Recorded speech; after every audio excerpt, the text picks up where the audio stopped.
Queria falar um pouquinho, do corpo. Todos nós sabemos, ou pelo menos aqueles que já ouviram o Evangelho de Salvação, de que nós só pertencemos ao corpo de Cristo, à Igreja verdadeira de Cristo, após nós olharmos para nós, nos humilharmos, entendermos o quão pecadores nós somos e pedirmos pela misericórdia de Cristo para que Ele nos aceite, sendo nós pecadores, e aí através da graça, um favor não merecido que Ele nos dá, nós fizemos parte do corpo da Igreja verdadeira de Cristo. Quando professamos a nossa fé, que Ele é o único caminho, a única verdade e a única vida. E só é sobre o corpo que eu queria conversar um pouquinho, para que nós pudéssemos entender essa noite também. Corpo de Cristo, Quem são? Todos aqui são do corpo de Cristo? Desejo nosso é que fosse, Mas nós sabemos que nem todos creem. Então, até eu não crer, eu não professar a minha fé, eu não faço parte do corpo de Cristo, da Igreja verdadeira. E, claro, que para falar isso, a palavra ela vai ser direcionada para os que são salvos. E eu já de antemão eu peço aqui, se você hoje nos visita, se você já participou algumas vezes e não entendeu ainda o que é o Evangelho de Salvação, que você não espere para o mês que vem, para o ano que vem, para entender o que é esse mistério da fé. Porque como nós cantamos, hoje pode ser a sua última hora. Amanhã pode ser a sua última hora. E se você morrer hoje? Onde é que você vai passar a eternidade? Aonde vai ser o seu destino eterno? Então, se você tem dúvidas sobre isso, converse com alguém.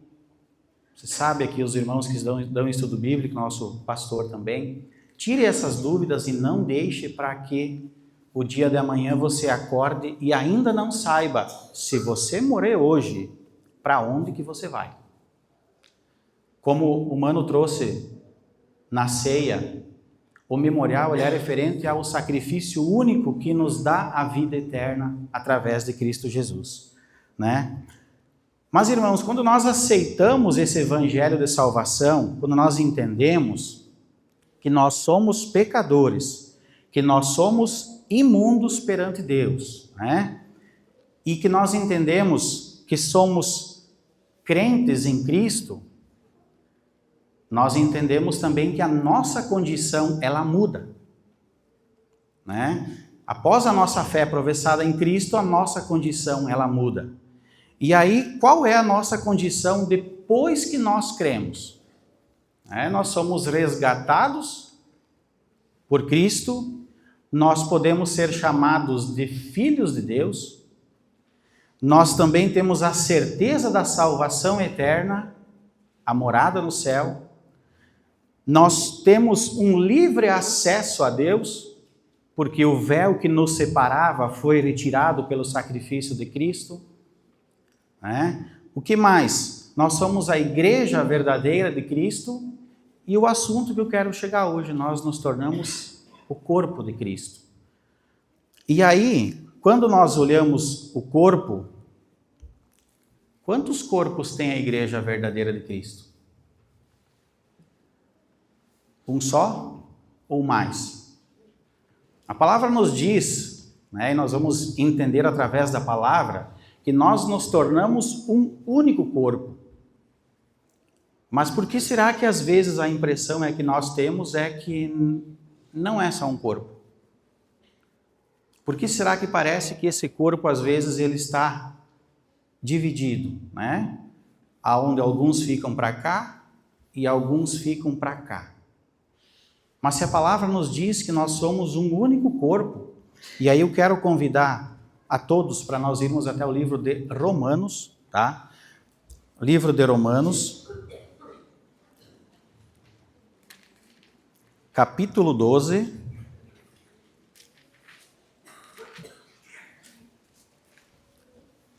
lá no verso 5.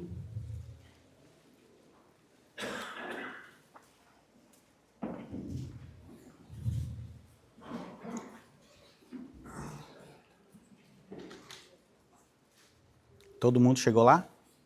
Está com o microfone cortando um pouquinho, né?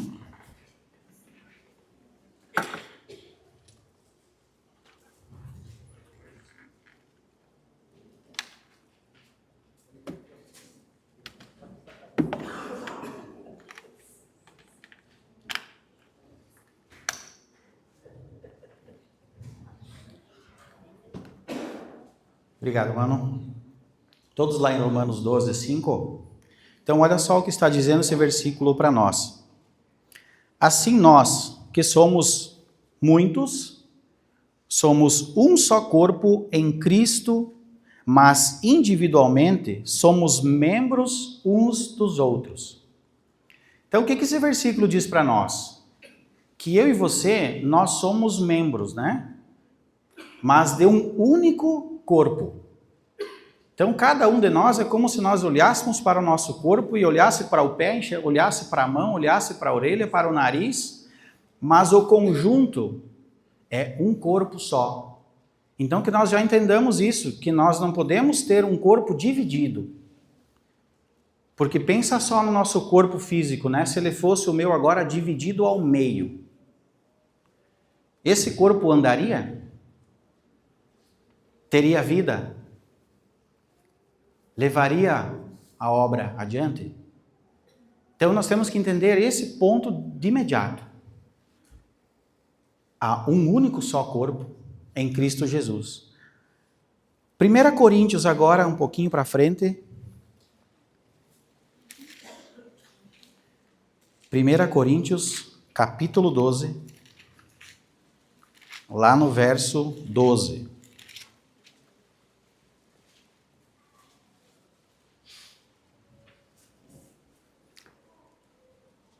1 Coríntios, capítulo 12, o verso 12, também nos fala sobre esse assunto. Assim como o corpo é uma unidade, mas tem muitos membros, e todos os membros, sendo muitos, formam um só corpo, assim é Cristo também. De novo, trazendo para nós muitos membros formando um único corpo. No mesmo capítulo, no versículo 27, ali de 1 Coríntios, também diz o seguinte: ora, vós sois o corpo de Cristo, e individualmente membros desse corpo. Então a palavra está dizendo que após nós nos tornarmos filhos de Deus, todos nós fizemos parte de um único corpo. A própria palavra nos fala isso. Então que esse corpo não pode estar dividido. Ele tem que estar unido, né?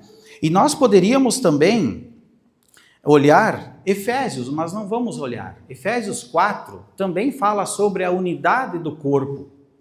Dá todas as diretrizes que também estão relacionadas ao corpo. Mas nós temos que entender que nesse corpo ele tem uma só cabeça, que é Cristo Jesus. É Ele, através do seu sacrifício, através da sua vida, através da sua morte, é Ele que une esse corpo. É Ele que sustenta esse corpo, né? Então já começamos a olhar também que para esse corpo estar andando, ele precisa estar sustentado, firmado na pessoa de Cristo. Porque Ele é o detentor, é Ele que une, Ele é o cabeça, é Ele que guia e é Ele que rege esse corpo, né?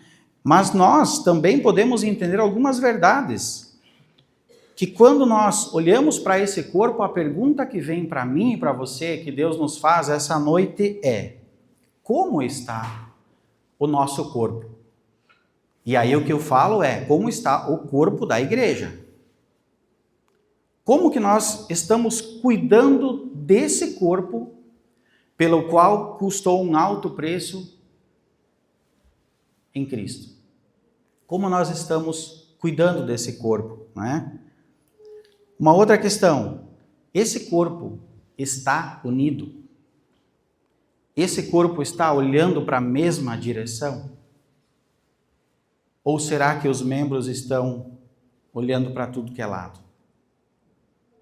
Pergunta que vem para nós.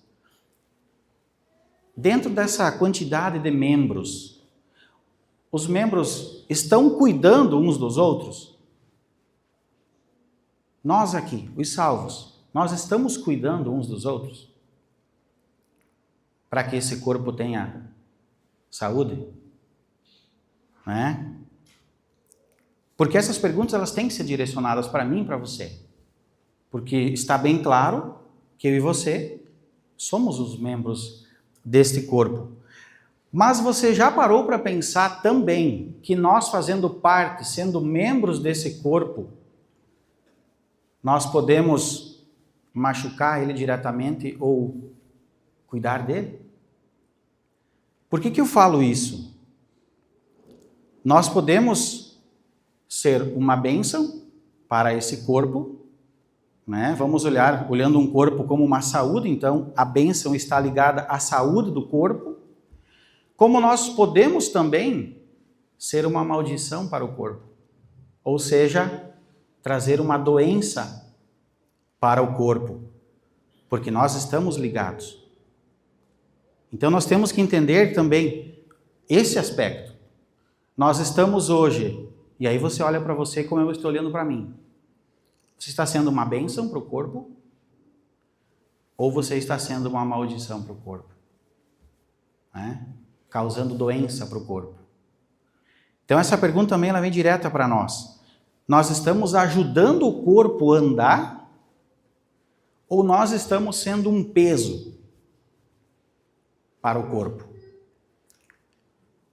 Porque se eu estiver com o meu tornozelo destroncado, o resto do corpo tem que carregar ele. Não é assim? No corpo de Cristo, ele anda da mesma forma. Né? Todos os membros precisam, como falado no dia de ontem, estar em sincronia, estar andando junto. E aí, olhando esse exemplo de ser uma bênção, uma saúde do corpo, ou ser uma doença para o corpo, é que nós vamos entender na Bíblia exemplos práticos. E aí eu convido vocês para que nós vá para o livro de Números. Livro de Números, lá no capítulo 13.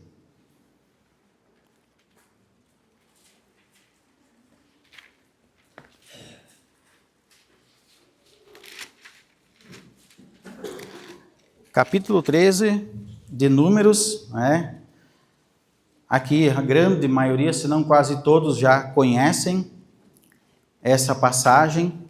Só contextualizando para quem não ouviu ainda, a caminho do deserto, Deus ordena para que Moisés escolha 12, né? 12, um de cada tribo, e para que eles fossem até a terra prometida, para que lá olhassem, visitassem a terra e trouxessem recomendações, informações de como era a terra prometida a Canaã. E esses 12, eles foram escolhidos e foram até lá.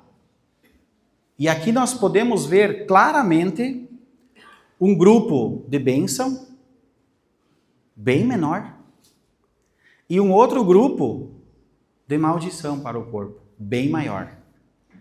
Vamos ler comigo aqui, acompanhar a partir do versículo 27. Então esses 12 espias, eles vão até a terra e eles retornam com as informações solicitadas por Moisés. No versículo 27, só um momento, irmãos, que vamos ver o que está acontecendo aqui. No versículo 27, irmãos, diz o seguinte para nós. Olha só o primeiro grupo que traz o relato. Relataram a Moisés o seguinte: fomos à terra a que nos enviaste, nela verdadeiramente manam leite e mel. Este é o seu fruto, né? Mas aí olha o que eles começam a falar. O povo que lá habita nesta terra, porém é poderoso, e as cidades fortificadas e muito grandes. Também vimos ali os filhos de Enaque, os amalequitas, habitavam na terra do Neguebe, os heteus, os jebuseus e os amoreus habitam na parte montanhosa, e os cananeus habitam junto ao mar e ao longo do Jordão. Então nós vimos esse grupo, e quando nós olhamos o texto, é o grupo maior que vai fazer essa visita à terra. Eles trazem um relato negativo do lugar. Ou seja, eles dizem, sim, a terra é boa, como o próprio Deus falou, porém, nós não temos nenhuma chance em ir até esse lugar. Ou seja, vamos parar por aqui. Mas lembremos que o texto nos traz de que Deus já havia dito que ele de antemão mandaria um anjo para que lá entregasse esse lugar para o povo. Então o próprio Deus já havia dito isso para eles. Mas nós vimos um grupo aqui sendo uma maldição para o corpo, aonde deram um testemunho negativo e começam a incentivar os demais a retornar para o Egito, retornar à escravidão no tempo do Egito. Mas aí nós vemos que começa a se levantar um outro grupo, que também foi até a terra prometida. E aí no versículo 30, diz o seguinte: então Caleb fez calar o povo perante Moisés e disse: subamos animosamente e possuamo-la em herança, pois certamente prevaleceremos contra ela. Então nós vimos agora aqui Caleb já fazendo à frente de um outro grupo, o grupo da bênção. O grupo que incentiva, o grupo que motiva, o grupo que diz é só nós seguir em frente que Deus já entregou para nós a terra. E notem o detalhe que ele está dizendo o seguinte: eu não vou eu sozinho subir e eu vou possuir. Porque quando nós olhamos que ele diz subamos e possuamos, quem ele está querendo que vá junto com ele? Todo o povo. Ele quer que todos vão. Lembra do corpo ser um só? Do corpo precisar estar em união? É com esse pensamento de que quando todos, caminham para o mesmo objetivo. E aqui nós vimos muito claro, Caleb já se levantando com esse grupo que traz uma saúde para o corpo, que anima, que motiva e que quer que esse corpo chegue ao lugar prometido. Mas imediatamente nós já vimos o grupo oposto também se manifestando aqui no mesmo capítulo, a partir do versículo 31. Diz o seguinte ali, olha só: os homens que com eles subiram, porém disseram: não poderemos atacar aquele povo, é mais forte do que nós.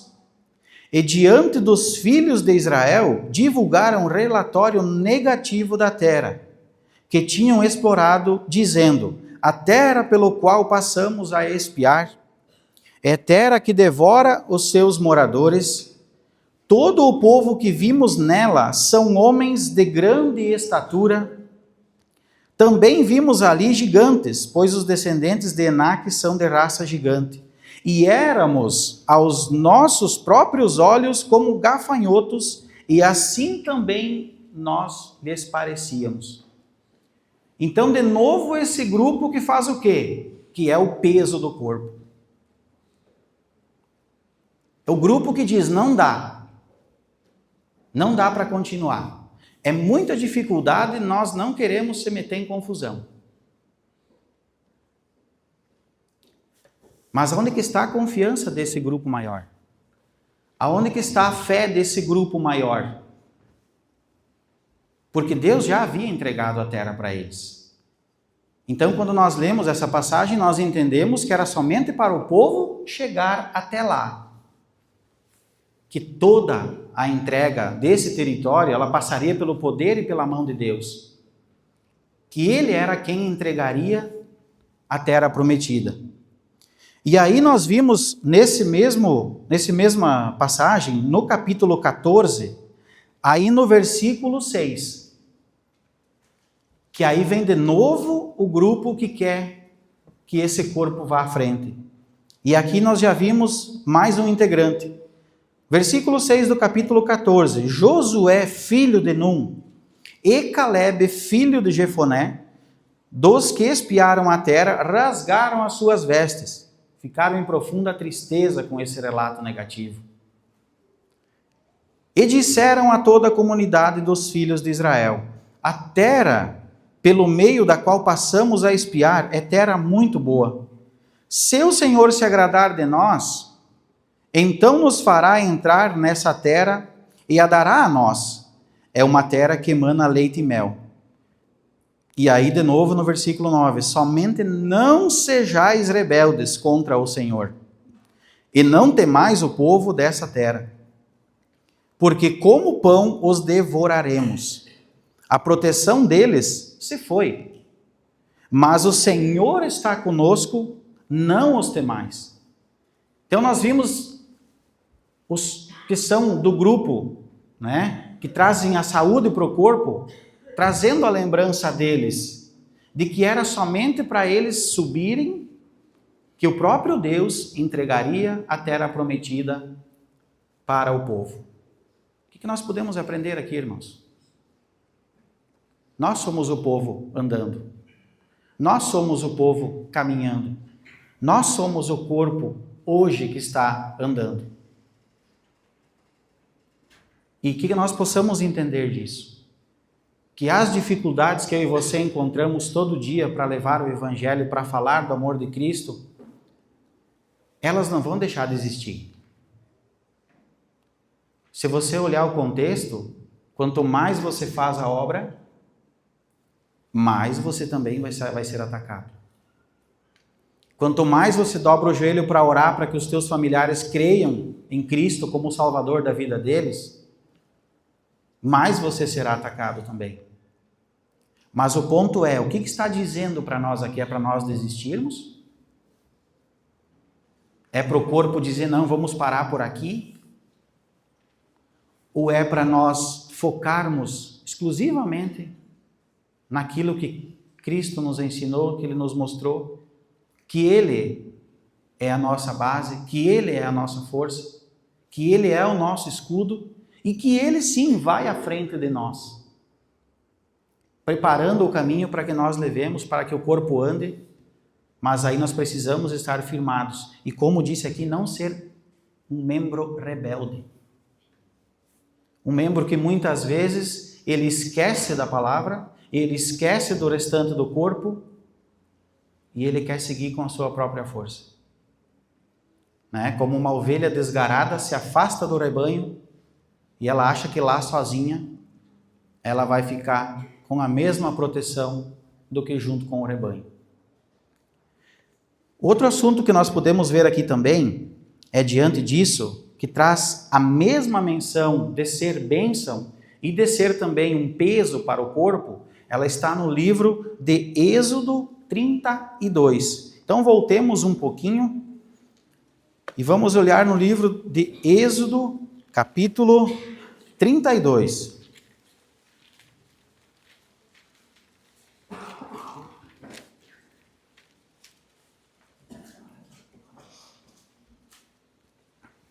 Aqui também é um texto muito conhecido, onde Moisés estava sobre o Monte Sinai conversando com o Senhor, e o povo que estava lá embaixo, né, eles se reúnem e vão para cima de Arão, para que ele construísse um Deus, para que ele fizesse uma imagem, um ídolo, para que eles pudessem adorar, para que eles tivessem um Deus no meio deles. Então aqui é o mesmo corpo andando da passagem que nós vimos adiante. Mas aí nós vimos também que um grande número de membros desse corpo, eles decidem agora fazer um Deus falso para eles. Para que eles pudessem o quê? Adorar esse Deus, idolatrar esse Deus. E aqui então nós vemos um outro exemplo onde os membros, através da idolatria, eles podem causar uma doença para o corpo. Eles podem contaminar o corpo. porque são membros do mesmo corpo e estão se desviando dos ensinamentos do Senhor. E aí a pergunta que vem para nós aqui, irmãos: quais são os nossos ídolos hoje? Qual é o ídolo que você tem? A quem você está adorando? Muitas vezes nós não percebemos e focamos unicamente, não, na minha casa as imagens não estão mais. Eu parei de idolatrar o meu carro. A minha casa não tem o valor que ela tinha antes. Ela é útil, é necessária? Sim. Mas eu não coloco toda a minha adoração nela. Mas muitas vezes tem um outro detalhe que nos traz uma adoração, uma idolatria que nós não percebemos, que é o nosso padrão de vida.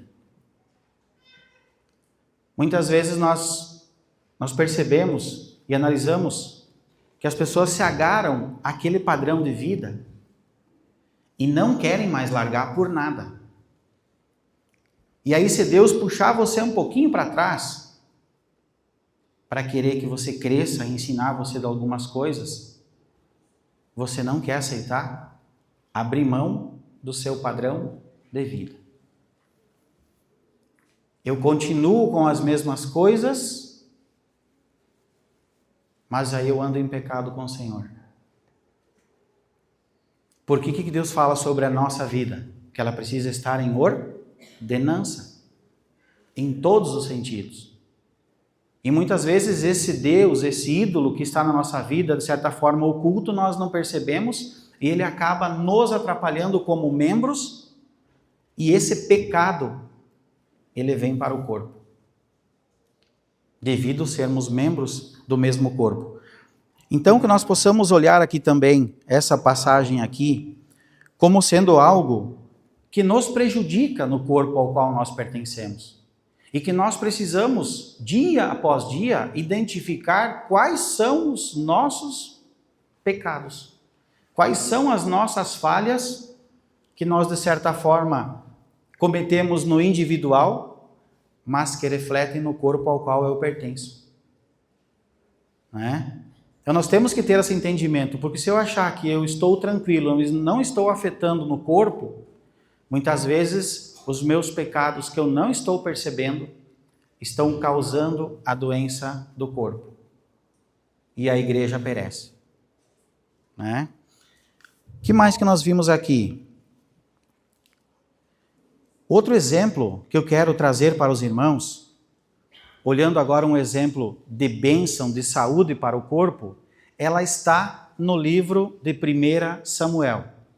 Então, vamos para o livro de 1 Samuel, onde nós veremos aqui, contextualizando também para os irmãos, aqui no reinado do rei Davi. 1 Samuel, capítulo 25.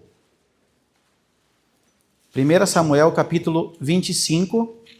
Aqui nós vemos a história do rei Nabal, a sua esposa Abigail. Todos lá? 1 Samuel, capítulo 25. Aqui de antemão, só para contextualizar também, um tempo anterior a esse momento, os servos de Davi, eles haviam cuidado dos servos de Nabal. Haviam sustentado eles, cuidado deles, alimentado eles. E nesse período aqui agora, Davi sabe que Nabal está tosqueando os seus rebanhos, e ele envia 10 dos seus moços a falar com o rei, com Nabal, para que chegassem a Nabal e falassem no nome dele, no nome do rei Davi. Mas aí quando nós presenciamos aqui que Nabal ele recebe esses 10 moços enviados por Davi, ele não fez menção de quem era Davi. E aí nós podemos entrar para compreender isso aqui no versículo 7, que é onde finaliza o que eu acabei de colocar agora. Capítulo 25, versículo 7. Agora tenho ouvido que tens tosqueadores.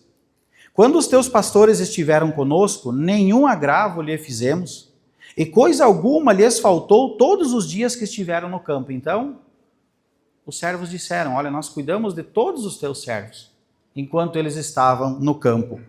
Mas aí no versículo 10, respondeu Nabal aos moços de Davi: quem é Davi? E quem é o filho de Jessé? Muitos servos há que hoje fogem do seu senhor. Tomaria eu do meu pão, a minha água, a minha carne do gado, que abati para os meus tosqueadores, e eu daria aos homens que não sei de onde vêm? Então a resposta de Nabal é: eu não vou ajudar vocês. Né? Diante do que Davi havia feito, Nabal agora está fazendo o oposto para os servos de Davi. Mas olha só, o versículo 13. Porque, claro, né, Davi ficou sabendo de tudo o que havia se passado, e ele agora disse o seguinte no versículo 13.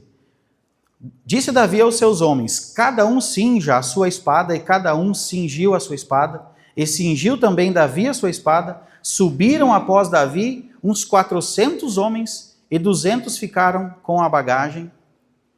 E imagina só qual que era o plano, a ideia de Davi agora. Vamos subir, vamos matar todos. Não vamos deixar escapar nenhum. Iria ser uma matança aqui.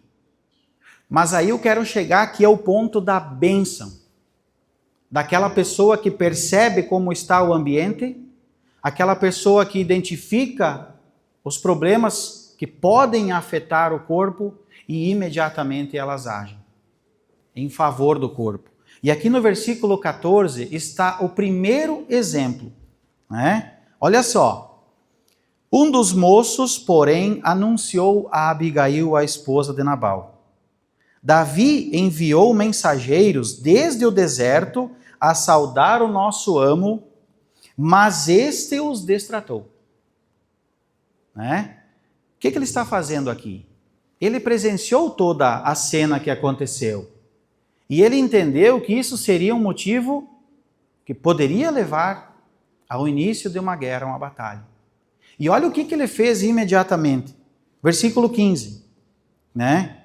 Todavia aqueles homens têm-nos sido muito bons.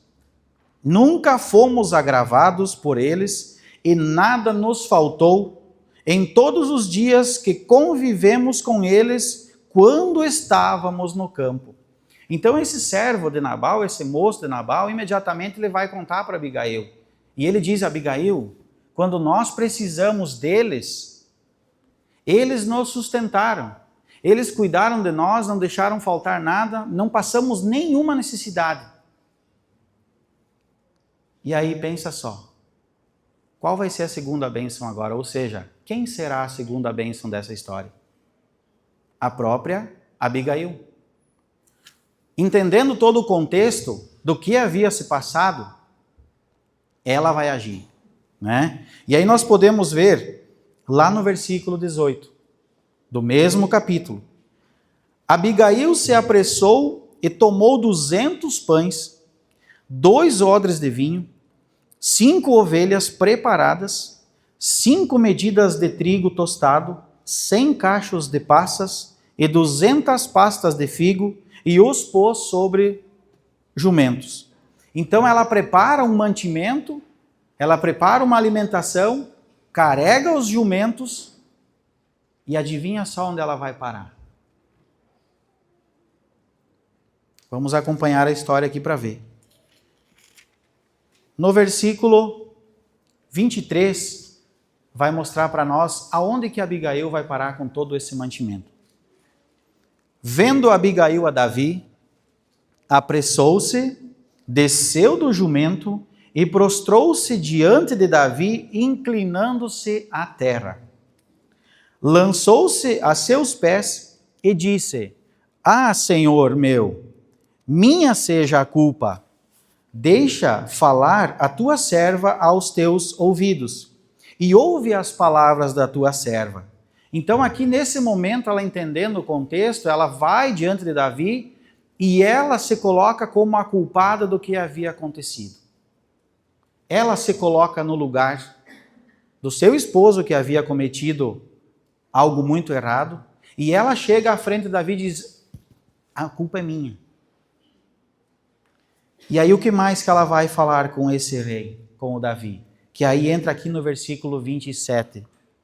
Aceita agora este presente que a tua serva trouxe a meu senhor. Seja ele dado aos moços que seguem o meu senhor. Perdoa a transgressão da tua serva. Porque certamente fará o Senhor reino duradouro a meu senhor, porque meu senhor guerreia as guerras do Senhor. Não se ache mal em ti por todos os teus dias.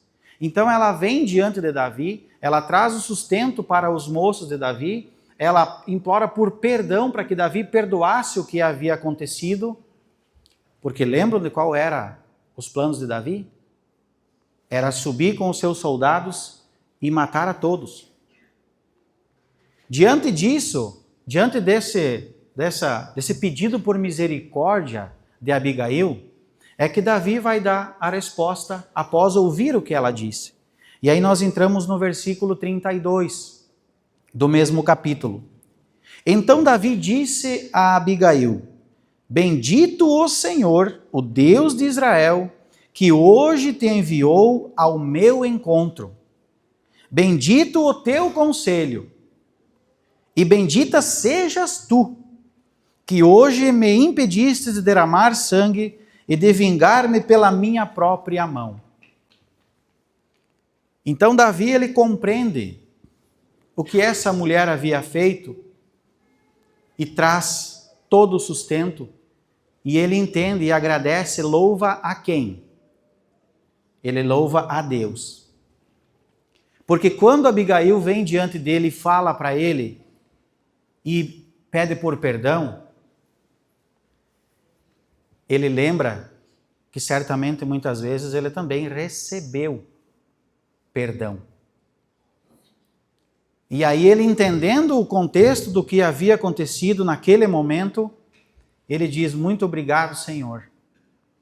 Te louvo porque hoje você encaminhou essa mulher e ela, através das suas palavras, ela me impediu de que eu cometesse uma grande matança, que seria certamente o início de uma grande guerra entre os povos.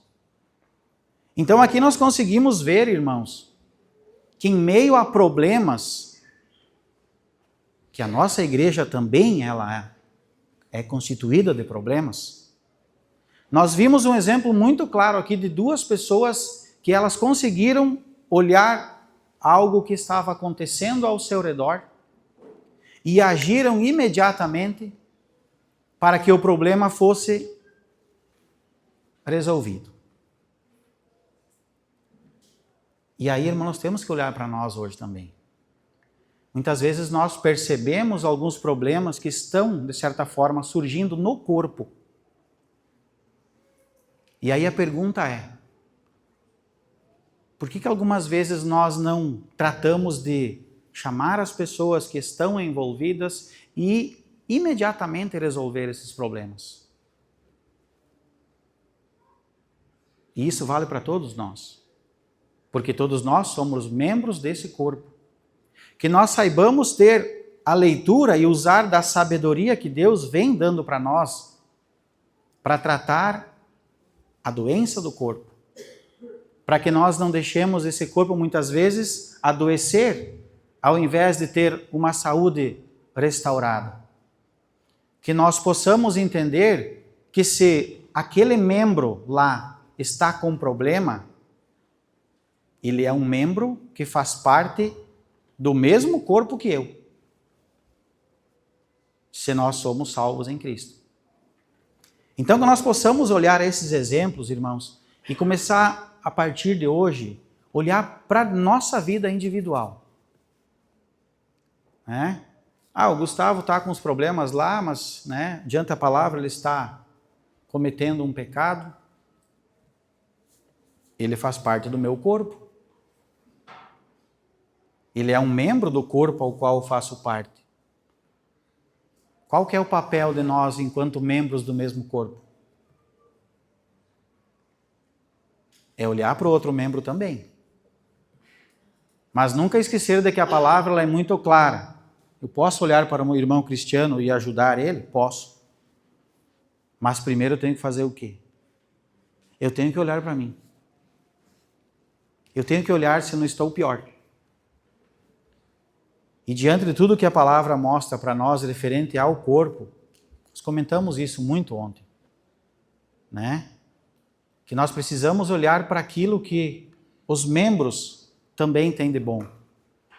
Que nós possamos entender que se de repente o outro membro não está conseguindo fazer aquilo que eu estou conseguindo, ou que o outro irmão está conseguindo, é porque o primeiro ponto é, nós não somos iguais. Alguns Deus deu uma capacidade maior de aprendizado e alguns um pouco menos. Que nós saibamos entender, irmãos, às vezes as dificuldades e que nós possamos ser bênção, ser quem traz a saúde para o corpo, ao invés de querer que o corpo adoeça. Então esses exemplos que eu quis mostrar para nós é para que fique claro, que eu acredito que ficou claro para você.